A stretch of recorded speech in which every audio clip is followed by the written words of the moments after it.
20ನೇ ಅಧ್ಯಾಯ ಸೇವಕಿಯಿಂದ ಸಮಸ್ಯೆ ಪರಿಹಾರ. ಈ ಅಧ್ಯಾಯದಲ್ಲಿ ಕಾಕಾ ಸಾಹೇಬರು ಸೇವಕಿಯಿಂದ ದಾಸಗಣು ಮಹಾರಾಜರವರ ಸಮಸ್ಯೆ ಹೇಗೆ ಪರಿಹರಿಸಲ್ಪಟ್ಟಿತು ಎಂಬುದನ್ನು ಹೇಮಾಂಡ ಪಂತರು ವಿವರಿಸುತ್ತಾರೆ.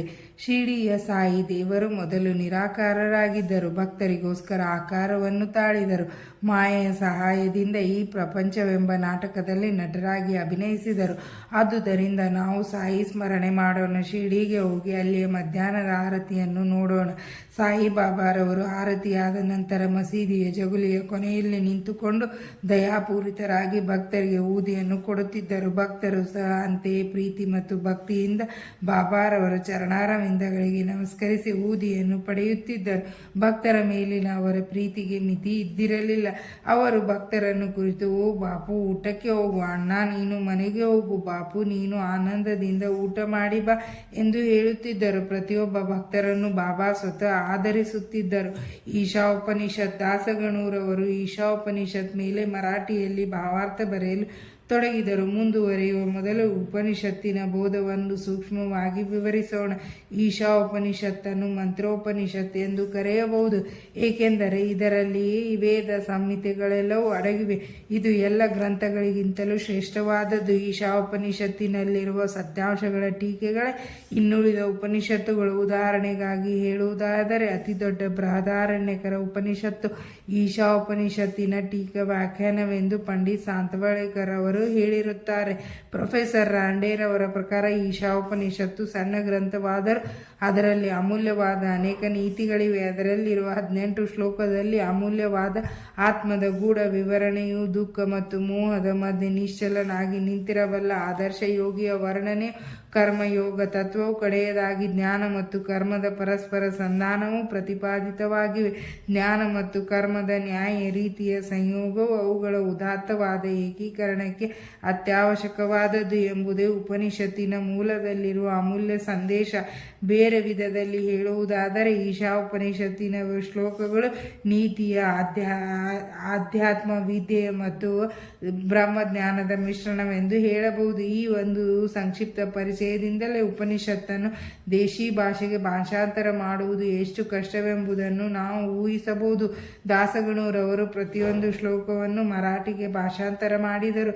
ಆದರೂ ಅವರಿಗೆ ತೃಪ್ತಿಯಾಗಲಿಲ್ಲ. ಈ ರೀತಿ ಅತೃಪ್ತಿಯಿಂದ ತಮ್ಮ ಅನುಮಾನಗಳನ್ನು ಹೋಗಲಾಡಿಸಿಕೊಳ್ಳಲು ಅನೇಕರನ್ನು ವಿಚಾರಿಸಿದರು. ಯಾರಿಂದಲೂ ಅವರ ಅನುಮಾನಗಳ ಪರಿಹಾರವಾಗದೆ ಅವು ಹಾಗೆ ಉಳಿದುಕೊಂಡವು. ಅವರನ್ನು ಮತ್ತಷ್ಟು ಅತೃಪ್ತರನ್ನಾಗಿ ಮಾಡಿದವು. ಗುರುವಿನಿಂದಲೇ ಪರಿಹಾರ ಸಾಧ್ಯ. ಈಶಾಉಪನಿಷತ್ತು ಎಲ್ಲ ವೇದಗಳ ಆಗರವಾಗಿರುತ್ತದೆ. ಆತ್ಮಜ್ಞಾನದ ವಿಜ್ಞಾನ ಜನನ ಮರಣಗಳೆಂಬ ಬಂಧನದಿಂದ ನಮ್ಮನ್ನು ಮುಕ್ತರನ್ನಾಗಿ ಮಾಡುವ ಆಯುಧ. ಆದುದರಿಂದ ಯಾರು ಆತ್ಮಜ್ಞಾನವನ್ನು ಪಡೆದಿರುತ್ತಾರೆಯೋ ಅವರೇ ಸರಿಯಾದ ಅರ್ಥವನ್ನು ನೀಡಬಲ್ಲರು ಎಂದು ದಾಸಗಣು ಯೋಚಿಸಿದರು.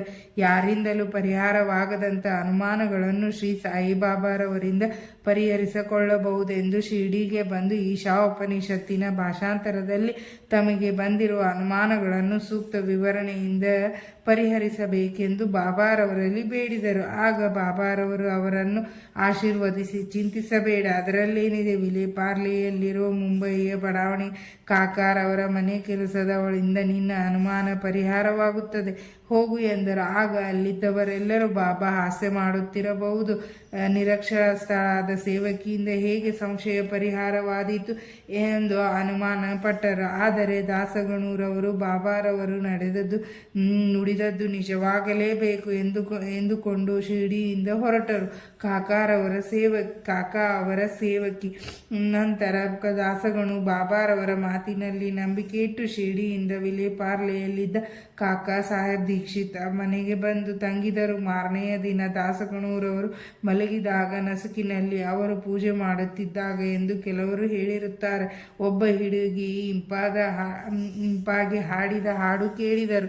ಕೆಂಪು ಬಣ್ಣದ ಸೀರೆ ಎಷ್ಟು ಚೆನ್ನಾಗಿದೆ, ಜರಿ ಎಷ್ಟು ಹೊಳೆಯುತ್ತಿದೆ ಎಂಬುದೇ ಆ ಹಾಡಿನ ಭಾವಾರ್ಥ.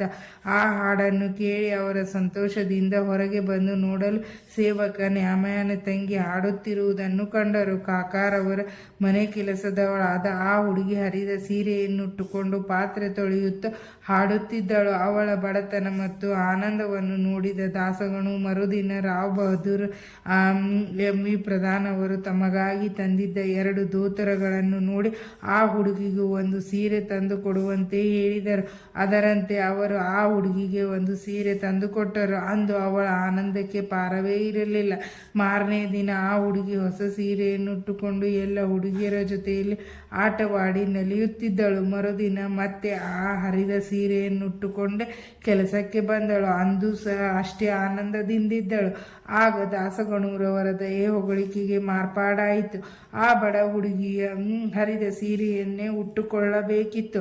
ಅವಳಿಗೆ ಹೊಸ ಸೀರೆ ದೊರೆತರೂ ಸಹ ಅದನ್ನು ಪೆಟ್ಟಿಗೆಯಲ್ಲಿ ಇಟ್ಟು ಹರಿದ ಸೀರೆಯನ್ನೇ ಉಟ್ಟುಕೊಂಡು ಬಂದಳಲ್ಲವೇ. ಆದರೂ ಅವಳಲ್ಲಿ ತೀರ ಮಾತ್ರವೂ ದುಃಖವಿರಲಿಲ್ಲ ಎಂದು ಯೋಚಿಸಿದರು. ನಮ್ಮ ಸುಖ ದುಃಖಗಳು ನಮ್ಮ ಮನಸ್ಸನ್ನವಲಂಬಿಸಿರುತ್ತವೆ ಎಂಬುದನ್ನು ದಾಸಗಣೂರವರು ಮನಗಂಡರು. ಈ ಘಟನೆಯನ್ನು ಕೂಲಂಕುಷವಾಗಿ ವಿಚಾರಿಸಿ ದೇವರು ಕೊಟ್ಟಿರುವುದರಲ್ಲಿ ತೃಪ್ತಿ ಪಡೆಯಬೇಕು. ಅವನು ನಮ್ಮನ್ನು ಯಾವಾಗಲೂ ರಕ್ಷಿಸುತ್ತಾನೆ.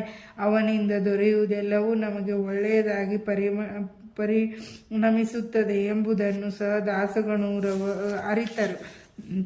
ಅದ್ವಿತೀಯ ಬೋಧನೆ. ಈ ಮೇಲ್ಕಂಡ ಘಟನೆಯಿಂದ ಬಾಬಾರವರ ಅದ್ವಿತೀಯ ರೀತಿ ವ್ಯಕ್ತವಾಗುತ್ತದೆ. ಅವರು ಶಿರ್ಡಿಯನ್ನು ಬಿಟ್ಟು ಕದಲದೇ ಇದ್ದರೂ ಕೆಲವರನ್ನು ಮಚ್ಚೇಂದ್ರಗಢಕ್ಕೂ ಕೆಲವರನ್ನು ಕೊಲ್ಲಾಪುರಕ್ಕೂ ಸಾಧನೆಯ ಸಲುವಾಗಿ ಕಳಿಸುತ್ತಿದ್ದರು. ಕೆಲವರಿಗೆ ಪ್ರತ್ಯಕ್ಷ ರೂಪದಲ್ಲಿಯೂ, ಕೆಲವರಿಗೆ ಜಾಗೃತಾವಸ್ಥೆಯಲ್ಲಿಯೂ, ಕೆಲವರಿಗೆ ಕನಸಿನಲ್ಲಿಯೂ ಕಾಣಿಸಿಕೊಂಡು ಅವರ ಆಸೆಗಳನ್ನು ಈಡೇರಿಸುತ್ತಿದ್ದರು. ಮೇಲೆ ಹೇಳಿದಂತೆ ದಾಸಗಣೂರವರನ್ನು ಅವರನ್ನು ಅನುಮಾನ ಪರಿಹರಿಸಿಕೊಳ್ಳಲು ವಿಲೇಪಾರ್ಲೆಯಲ್ಲಿದ್ದ ಕಾಕಾರವರ ಮನೆ ಕೆಲಸದವಳ ಬಳಿಗೆ ಕಳುಹಿಸಿದರು. ಅವರನ್ನು ಅಲ್ಲಿಗೆ ಕಳುಹಿಸುವ ಅವಶ್ಯಕತೆ ಇರಲಿಲ್ಲ. ಬಾಬಾರವರೇ ನೇರವಾಗಿ ಅನುಮಾನ ಪರಿಹರಿಸಬಹುದಾಗಿತ್ತೆಂದು ಕೇಳುವ ಕೆಲವರಿಗೆ ಬಾಬಾರವರ ರೀತಿ ನೀತಿಗಳು ತರ್ಕವಾದವುಗಳು. ಇಲ್ಲದಿದ್ದರೆ ಕೂಲಿ ಕೆಲಸ ಮಾಡುವವಳು ಮತ್ತು ಅವಳ ಸೀರೆ ಇವುಗಳಲ್ಲಿಯೂ ಪರಮಾತ್ಮನು ವ್ಯಾಪಿಸಿದ್ದಾನೆ ಎಂದು ಉದಾತ್ತವಾದ ನೀತಿಯನ್ನು ದಾಸಗಣೂರವರು ಹೇಗೆ ಕಲಿಯುತ್ತಿದ್ದರು ಎಂದು ನಾವು ಹೇಳಬಯಸುತ್ತೇವೆ. ಈಗ ಉಪನಿಷತ್ತಿನ ಇನ್ನೊಂದು ಉದಾಹರಣೆಯಿಂದ ಈ ಅಧ್ಯಾಯವನ್ನು ಮುಗಿಸೋಣ. ನೀತಿ ತತ್ವಗಳ ಬೋಧನೆಯೇ ಈಶಾಉಪನಿಷತ್ತಿನ ಮುಖ್ಯ ಭಾವ. ಅದರಲ್ಲಿರುವ ಆಧ್ಯಾತ್ಮಿಕ ಜ್ಞಾನದ ಆಧಾರದಿಂದ ಈ ನೀತಿ ತತ್ವಗಳು ಹುಟ್ಟಿಕೊಂಡಿವೆ. ಉಪನಿಷತ್ತಿನ ಮೊದಲ ವಾಕ್ಯದಲ್ಲಿಯೇ ಪರಮಾತ್ಮನು ಸರ್ವವ್ಯಾಪಿ ಎಂದು ಹೇಳಲಾಗಿದೆ. ದೇವರು ಸರ್ವವ್ಯಾಪಿ. ಅವನು ದಯಪಾಲಿಸುವುದೆಲ್ಲವೂ ನಮಗೆ ಒಳ್ಳೆಯದೇ. ಅವನು ಕೊಟ್ಟಿರುವುದಲ್ಲಿಯೇ ತೃಪ್ತಿ ಪಡೆಯಬೇಕು ಎಂಬ ನೀತಿ ತತ್ವ ಅಡಗಿದೆ ಈ ಉಪನಿಷತ್ತಿನಲ್ಲಿ ಶಾಸ್ತ್ರಗಳಲ್ಲಿ ಹೇಳಿರುವಂತೆ ಮಾನವನು ತನ್ನ ಕರ್ಮವನ್ನು ತಾನು ಮಾಡಬೇಕು, ಕರ್ಮಭ್ರಷ್ಟನಾಗಬಾರದು ಎಂಬುದು ನೀತಿ. ಸೋಮಾರಿತನವು ಉಪನಿಷತ್ತಿನ ಪ್ರಕಾರ ಆತ್ಮಜ್ಞಾನವನ್ನು ಕೊರೆಯುವ ರೋಗ. ಉಪನಿಷತ್ತು ಮುಂದುವರಿಯುವುದು ಯಾರು ತಮ್ಮ ಆತ್ಮದಲ್ಲಿ ಸಕಲ ಜೀವರಾಶಿಗಳನ್ನು ನೋಡಬಲ್ಲರೋ ಮತ್ತು ಜೀವರಾಶಿಗಳಲ್ಲಿ ಆತ್ಮವನ್ನು ಕಾಣಬಲ್ಲರೋ ಅಂಥವರು ಬುದ್ಧಿಗೇಡಿತನದಿಂದ ನರಳಲಾದೀತೆ ಎಂದು ಹೇಳಲಾಗಿದೆ. ಯಾವಾಗ ನಾವು ಸಕಲ ಜೀವರಾಶಿಗಳಲ್ಲಿ ಆತ್ಮವನ್ನು ನೋಡಲಾರೆವೋ ಆಗ ಅಜ್ಞಾನ, ದುಃಖ ಮತ್ತು ಅಸಹ್ಯತೆ ಉಂಟಾಗುತ್ತದೆ. ಸಕಲ ಜೀವರಾಶಿಗಳು ಒಂದೇ ಎಂಬ ಅಂತರ್ಮುಖಿ ದೃಷ್ಟಿ ಉಳ್ಳವನಿಗೆ ಪ್ರಾಪಂಚಿಕ ದುಃಖಗಳೇನೂ ಮಾಡಲಾರವು. ಶ್ರೀ ಸಾಯಿ ಪ್ರಣಾಮ. ಇಲ್ಲಿಗೆ 20ನೇ ಅಧ್ಯಾಯ ಮುಕ್ತಾಯವಾಯಿತು.